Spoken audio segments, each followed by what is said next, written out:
आलमगीर आलम के सगे भाई हैं जहांगीर आलम। ये ढाका में रहते हैं पिछले 35-36 वर्षों से और कोई चचेरे ममेरे भाई नहीं, सगे भाई आलमगीर आलम। तरीके से झारखंड पॉलिटिकल जिहाद की फैक्ट्री बन गई है। भोले भाले आदिवासी बेटियों को, यहां तक कि आदिम जनजाति की बेटियों को फंसाया जाता है इन मुस्लिम युवकों के द्वारा प्रेम जाल में, और उसके बाद इनके जरिए ये स्थानीय निकायों के सत्ता पर काबिज होते हैं। तो लैंड जिहाद, लव जिहाद, वोट जिहाद के बाद अब ये पॉलिटिकल जिहाद था।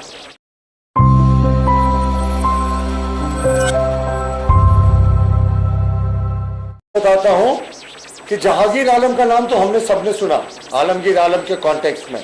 जहांगीर आलम उनका नौकर था, ये हम सब जानते हैं।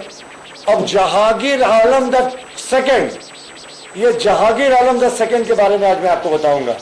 आलमगीर आलम के सगे भाई हैं जहांगीर आलम। ये ढाका में रहते हैं पिछले 35-36 वर्षों से। अरबपति बताए जाते हैं, उनकी राइस की मिलें हैं, दवा की कंपनीज हैं, बहुत बड़े इंडस्ट्रीज बताए जाते हैं जहांगीर आलम। और कोई चचेरे ममेरे भाई नहीं, सगे भाई आलमगीर आलम का। और 1990 के दशक में जब आलमगीर आलम साहब का राजनीतिक उदय होना शुरू हुआ तो ये परमानेंटली लगता है बांग्लादेश शिफ्ट कर गए।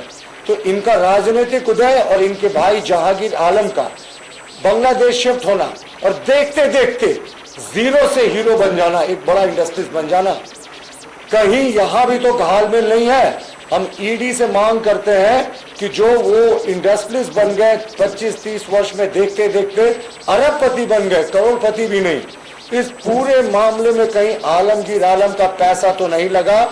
इसकी भी गहनता से जांच होनी चाहिए।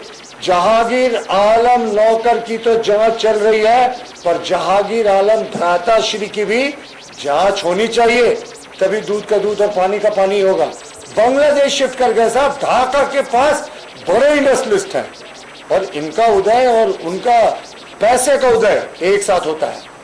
दूसरी बात, आलमगीर आलम अभी तक इस्तीफा नहीं दे रहे। देखिए ये झारखंड है, यहाँ केजरीवाल मॉडल नहीं चलने वाला। आलमगीर आलम साहब, आप भ्रष्टाचार के मामले में जेल गए हैं, प्रथम दृष्टया कोर्ट ने भी आपको रिमांड दिया है, आपके ऊपर लगे आरोपों को सही माना। और ईडी ने अपने रिमांड पिटीशन में कहा कि जहांगीर आलम ने साइन स्टेटमेंट में ऑन कैमरा कहा है कि ये पैसा संजीव लाल के कहने पर जहांगीर आलम का कलेक्टेड पैसा था, 1.5% कमीशन जो मिलता था उसके घर में रखा गया। जहांगीर आलम जो नौकर था उसके घर में दस्तावेज बरामद हुए, मंत्री का लेटर हेड बरामद हुआ जो उसका संजीव लाल से नेक्सा से साबित करता है, और संजीव लाल किसी को रोकती है रिमांड पिटीशन में कि ये जहांगीर आलम का पैसा था। तो 2+2 सीधा 4 होता जा रहा है, और ये साफ दिखाता है कि इनकी जो ईडी के रिमांड में दिया गया है कि जो पैसा है वो जहांगीर आलम के घर में, उसका आलमगीर आलम से सीधा कनेक्शन था। और ये दूसरे जो जहांगीर आलम है उनकी भी जांच होनी चाहिए। बहरहाल पॉलिटिकल जिहाद बहुत बड़ा मुद्दा है। हमारी सरकार इस बार पूरे चीज को रिव्यू करेगी कि आदिवासी बेटियों को लगातार जो शिकार बनाया जाता है राजनीतिक रूप से सरकार पे काबिज होने का, ये बंद है। देखिए तो पॉलिटिकल जिहाद की तो ये फैक्ट्री बन गया है बिल्कुल पाकुड़, और ये आलमगीर आलम साहब का उदय और पॉलिटिकल जिहाद लगातार होना, लगता है दोनों में कुछ समानता है। अगर आप देखें, एक मुखिया है पाकुड़ में लालू शेख, उनकी पत्नी वहां जो आदिवासी पत्नी है वो प्रमुख है, मैं नाम नहीं लूंगा आदिवासी बेटियों का। दूसरे हैं खैयार शेख, उनकी पत्नी भी मुखिया है। महबूब आलम, उनकी पत्नी भी मुखिया की प्रत्याशी रह चुकी हैं। आजाद मियां, इनकी पत्नी भी मुखिया है। और मैं सारा आपको पाकुड़ जिले तक ही अभी तक सीमित रखा हूं। वकील मंसूरी, इनकी पत्नी मुखिया है। राजमहल में 2019 में उमेद अली अंसारी ने अपनी पत्नी को एक राष्ट्रीय दल से उम्मीदवार बना डाला था। अब आप देखें, अब्दुल शमीम इसी पाकुड़ जिले से, मरियम मरांडी। अब मैं पाकुड़ जिले के और मामले आपको बताता हूं। आजाद अंसारी, पत्नी का नाम मैं नहीं ले रहा, ये सब लोग या तो मुखिया का चुनाव लड़ चुके हैं या जिला परिषद का चुनाव लड़ चुके हैं, और काबिज भी है इसमें से अधिकांश केसेस में। सागिर अंसारी, मोहम्मद शेख, हजरत अली, ये तमाम लोग थे जो सिर्फ एक पाकुड़ जिले से थे।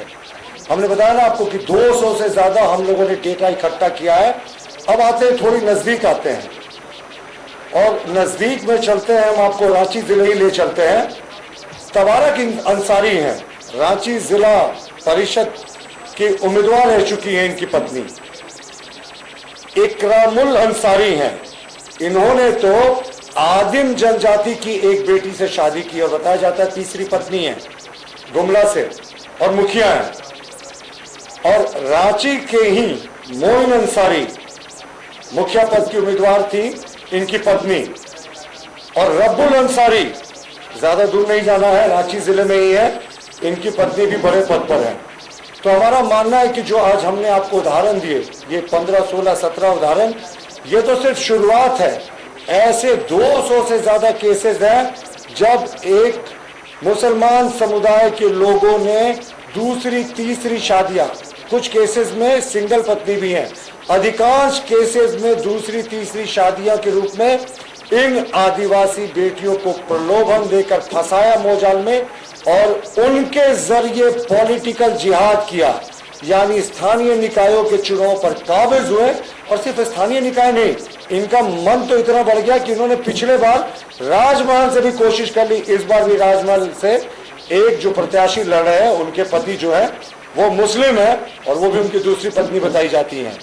तो ये तमाम चीजें आपको साफ दिखा रहा है कि किस तरीके से झारखंड पॉलिटिकल जिहाद की फैक्ट्री बन गई है। भोले भाले आदिवासी बेटियों को, यहाँ तक कि आदिम जनजाति की बेटियों को फंसाया जाता है इन मुस्लिम युवकों के द्वारा प्रेम जाल में, और उसके बाद इनके जरिए ये स्थानीय निकायों के सत्ता पर काबिज होते हैं। तो लैंड जिहाद, लव जिहाद, वोट जिहाद के बाद अब ये पॉलिटिकल जिहाद। कहता हूं कि जहांगीर आलम का नाम तो हमने सबने सुना, आलमगीर आलम के कॉन्टेक्स्ट में। जहांगीर आलम उनका नौकर था, ये हम सब जानते हैं। अब जहांगीर आलम द सेकंड, ये जहांगीर आलम द सेकंड के बारे में आज मैं आपको बताऊंगा। आलमगीर आलम के सगे भाई हैं जहांगीर आलम। ये ढाका में रहते हैं पिछले 35-36 वर्षों से। अरबपति बताए जाते हैं, उनकी राइस की मिलें हैं, दवा की कंपनीज हैं, बहुत बड़े इंडस्ट्रीज बताए जाते हैं जहांगीर आलम। और कोई चचेरे ममेरे भाई नहीं, सगे भाई आलमगीर आलम का।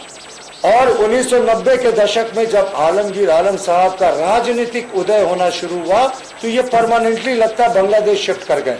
तो इनका राजनीतिक उदय और इनके भाई जहांगीर आलम का बांग्लादेश शिफ्ट होना और देखते देखते जीरो से हीरो बन जाना, एक बड़ा इंडस्ट्रीज बन जाना, कहीं यहां भी तो घालमेल नहीं है। हम ईडी से मांग करते हैं कि जो वो इंडस्ट्रीज बन गए 25-30 वर्ष में, देखते देखते अरबपति बन गए, करोड़पति भी नहीं। इस पूरे मामले में कहीं आलमगीर आलम का पैसा तो नहीं लगा, इसकी भी गहनता से जांच होनी चाहिए। जहांगीर आलम नौकर की तो जांच चल रही है, पर जहांगीर आलम भ्राताश्री की भी जांच होनी चाहिए, तभी दूध का दूध और पानी का पानी होगा। बांग्लादेश शिफ्ट कर गए साहब, ढाका के पास बड़े इंडस्ट्रियलिस्ट हैं और इनका उदय और उनका पैसे का उदय एक साथ होता है। दूसरी बात, आलमगीर आलम अभी तक इस्तीफा नहीं दे रहे। देखिए ये झारखंड है, यहाँ केजरीवाल मॉडल नहीं चलने वाला आलमगीर आलम साहब। आप भ्रष्टाचार के मामले में जेल गए हैं, प्रथम दृष्टया कोर्ट ने भी आपको रिमांड दिया है, आपके ऊपर लगे आरोपों को सही माना। और ईडी ने अपने रिमांड पिटीशन में कहा कि जहांगीर आलम ने साइंड स्टेटमेंट में ऑन कैमरा कहा है कि ये पैसा संजीव लाल के कहने पर जहांगीर आलम का कलेक्टेड पैसा था, 1.5% कमीशन जो मिलता था उसके घर में रखा गया। जहांगीर आलम जो नौकर था उसके घर में दस्तावेज बरामद हुए, मंत्री का लेटर हेड बरामद हुआ जो उसका संजीव लाल से नेक्सा से साबित करता है, और संजीव लाल किसी को रोकती है रिमांड पिटीशन में कि ये जहांगीर आलम का पैसा था। तो 2+2 सीधा 4 होता जा रहा है, और ये साफ दिखाता है कि इनकी जो ईडी के रिमांड में दिया गया है कि जो पैसा है वो जहांगीर आलम के घर में, उसका आलमगीर आलम से सीधा कनेक्शन था। और ये दूसरे जो जहांगीर आलम है उनकी भी जांच होनी चाहिए। बहरहाल पॉलिटिकल जिहाद बहुत बड़ा मुद्दा है। हमारी सरकार इस बार पूरे चीज को रिव्यू करेगी कि आदिवासी बेटियों को लगातार जो शिकार बनाया जाता है राजनीतिक रूप से सरकार पे काबिज होने का, ये बंद हो। जी।